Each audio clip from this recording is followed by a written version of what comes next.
Class 9 subject social science और lesson जो है हमारा ये था वर्किंग ऑफ इंस्टीट्यूशन। आज का जो हमारा टॉपिक है ये है prime minister and council of minister.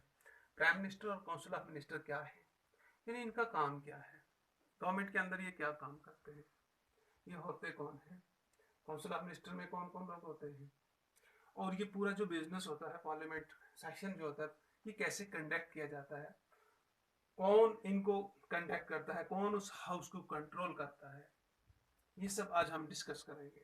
जैसा कि मैंने पहले भी बताया कि पार्लियामेंट जो है ये फाइनल अथॉरिटी है, डिसीजन मेकिंग बॉडी है, एक मुल्क के अंदर सुप्रीम अथॉरिटी है, तो वो ले सकती है। तो हमारे पार्लियामेंट जो है, parliament of India consist of the president, the legislative, Lok Sabha and Rajya Sabha के कोई भी चीज़ जो पार्लियामेंट के अंदर डिस्कस हो, लोकसभा के अंदर उसको डिस्कस हो, फिर वो पास हो, वो रेजोल्यूशन राज्यसभा की उसको मंजूरी हो, तो फाइनल जो अथॉरिटी होती है उस बिल को जब पास करते हैं तो प्रेसिडेंट उस पर अपना दस्तखत करता है, फिर वो बिल जो होती है वो कानून बन जाती है। तो पार्लियामेंट के अंदर 3 एक्ट जो है वो लाजमी है, वो हमने पिछले वीडियो में बात की है। आज हम बात करेंगे प्राइम मिनिस्टर और काउंसिल ऑफ मिनिस्टर की। प्राइम मिनिस्टर जो है ये हेड ऑफ द गवर्नमेंट होता है, जैसा कि आप देख रहे हैं। कैबिनेट मीटिंग को प्राइम मिनिस्टर चेयर करता है, और प्राइम मिनिस्टर जो है ये जितने भी मिनिस्टर हैं उनके पूरा जो काम होता है सब उसी की सुपरविजन के अंदर होता है। यानी आप यूँ कह सकते हैं कि प्राइम मिनिस्टर जो है ये सुप्रीम अथॉरिटी है, होती है गवर्नमेंट की पार्लियामेंट के अंदर। तो बनता कैसे है, जब भी इलेक्शन कंडक्ट किए जाते हैं लोकसभा के, वहाँ से जो पार्टी मेजॉरिटी लेके, जैसे हमारी लोकसभा की 545 सीट्स हैं, उनमें से गवर्नमेंट बनाने के लिए मेजॉरिटी को 273 273 जो होती है वो रिक्वायर होती है। अगर किसी सिंगल पार्टी के पास, जैसे हमने पिछले इलेक्शन में देखा कि बीजेपी के पास अपनी सफिशिएंट जो मेजॉरिटी थी तो उसने बना ली। अगर किसी पार्टी के पास अपनी मेजॉरिटी नहीं होती है, यानी उसके पास 273 सीटें नहीं होती, तो फिर वो दूसरी पार्टी से सहारा लेता है, एक पार्टी से सहारा लेता है या एक से ज़्यादा से सहारा लेता है। तो जब उन पार्टियों से मिलकर हुकूमत बनाते हैं तो उसे कहते हैं कि कोalition गवर्नमेंट। वो हमारा मुद्दा नहीं है, डिस्कशन नहीं है उस पर, कोalition पे हम बात कर रहे हैं प्राइम मिनिस्टर और काउंसिल ऑफ मिनिस्टर पे। तो प्राइम मिनिस्टर जो होता है ये हेड ऑफ द गवर्नमेंट होता है।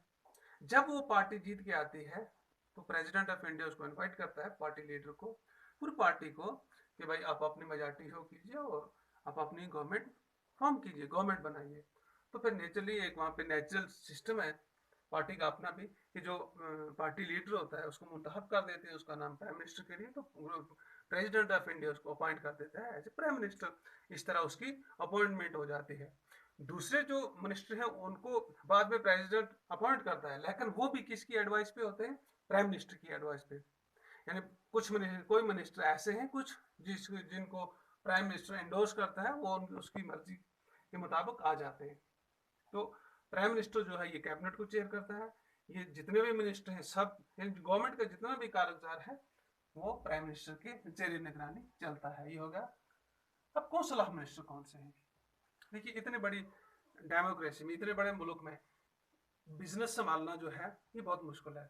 आपने देखा कि डिफरेंट डिपार्टमेंट्स हैं, डिफेंस डिपार्टमेंट है, और एजुकेशन है, हेल्थ है, रेलवे है, जितने भी हैं इन सब को, इनके कामकाज को संभालने के लिए, उनको ठीक करने के लिए आगे जो गवर्नमेंट के लोग होते हैं वही होते हैं मिनिस्टर्स। अब मिनिस्टर में काउंसिल ऑफ मिनिस्टर तो जनरल टर्म है, ये सब उन ऑफिशियल के लिए है, उन मिनिस्टर के लिए है, जिसमें कैबिनेट मिनिस्टर भी होते हैं, जूनियर मिनिस्टर भी होते हैं, मिनिस्टर ऑफ स्टेट भी होते हैं। तो जनरली सबको कहा जाता है काउंसिल ऑफ मिनिस्टर। अब इन मिनिस्टरों में 3 कैटेगरी होती है। पहली जो कैटेगरी जो होती है वो होती है कैबिनेट मिनिस्टर की। यानी कैबिनेट मिनिस्टर जो है इसकी जो स्ट्रेंथ है ये 25 है, यानी 25 से ऊपर आप कैबिनेट मिनिस्टर नहीं रख सकते।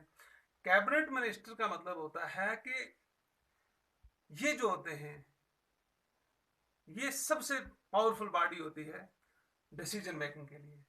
यानी जितना भी डिसीजन होता है, जो भी डिसीजन लिया जाता है मुल्क के अंदर, पार्लियामेंट गवर्नमेंट के अंदर, पार्लियामेंट्री गवर्नमेंट के अंदर, वो कैबिनेट लेती है।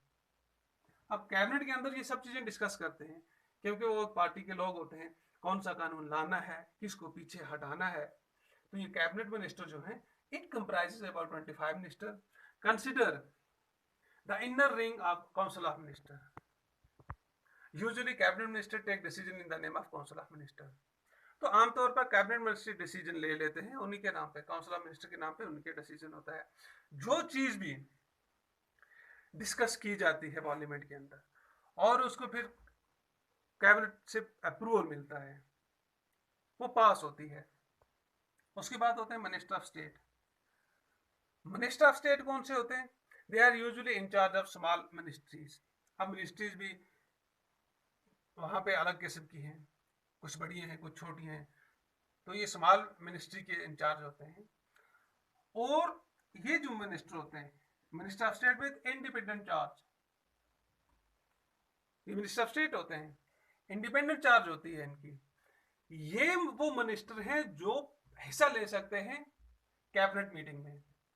यानी जैसे बीजेपी के 300 से प्लस इस वक्त मेंबर पार्लियामेंट में मौजूद हैं, तो वो 300 के पूरे नहीं जाएंगे जब आपको कैबिनेट का डिसीजन लेना होगा।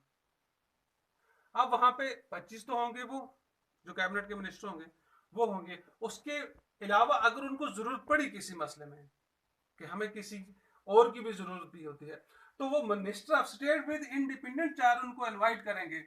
और फिर वो जब उनको इनवाइट करेंगे तो वो कैबिनेट मीटिंग में अपना हिस्सा ले सकते हैं। यानी इनकी अख्तियारात ये हैं, cabinet of minister with independent charge, कि अगर कैबिनेट को जरूरत पड़ी किसी चीज की भी तो वो इन मिनिस्टरों को ले सकते हैं through special invitation. Minister of state ये किस लिए रखे गए हैं? Minister of state are attached to and required to assist the cabinet minister. क्योंकि कैबिनेट मिनिस्टर को बहुत सारा काम होता है, उनके अपने बिजनेस जो होते हैं अपना जो, तो उसको असिस्ट करने के लिए इन्होंने रखा है कि वहां मिनिस्टर ऑफ स्टेट भी होते हैं। तो ये हो गया prime minister, council of minister, cabinet minister, minister of state और विद इंडिपेंडेंट चार्ज और मिनिस्टर ऑफ स्टेट। अब पार्लियामेंट के अंदर जितना भी जो इजलास बुलाया जाता है, जैसे आज का मानसून इजलास चल रहा है, वहां पे बुलाता कौन है, कौन उसको कंडक्ट करता है? उसको जो कंडक्ट करता है, जो बुलाता है, उसको बोलते हैं स्पीकर। यानी इस पार्लियामेंट का इजलास जो होता है उसको कौन कंडक्ट करता है? वो होता है speaker. Is the presiding officer of Lok Sabha. Lok Sabha के अंदर चेयर को प्रिजाइड करता है कौन? स्पीकर। और स्पीकर ये होता है, ये भी चुना जाता है, he is elected by the member of Lok Sabha from among themselves.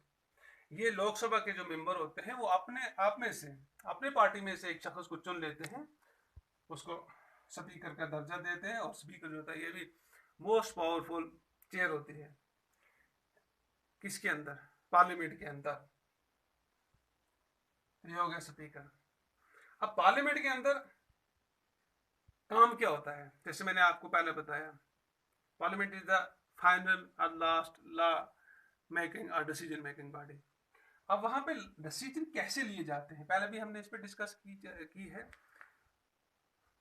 Bill and law, parliament के अंदर जो भी रिजोल्यूशन होता है उसको डिस्कस किया जाता है पार्लियामेंट हाउस में, जिसको जैसा कि हमने देखा एब्रोगेशन ऑफ 370 या 35 है।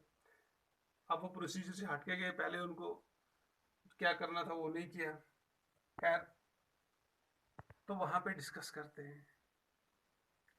डिस्कस करने के बाद फिर वहां पे वोटिंग की जाती है, यानी कौन लोग, कितने लोग इस बिल के हक में है अगर वो उसको पास करेंगे।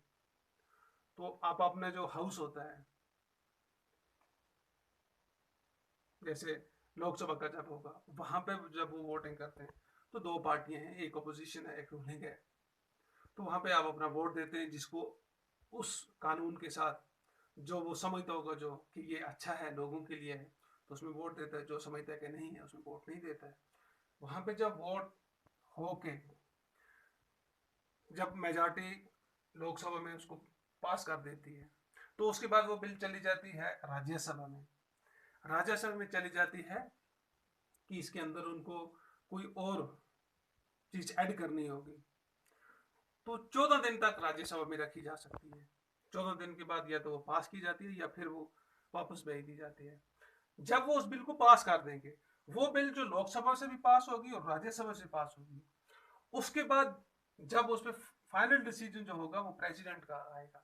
जब वो प्रेसिडेंट का डिसीजन आएगा तो वो बिल, वो रेजोल्यूशन बाद में एक लॉ बन जाता है, एक कानून बन जाता है जो इन्फोर्स किया जाता है पूरे मुल्क में। Thank you.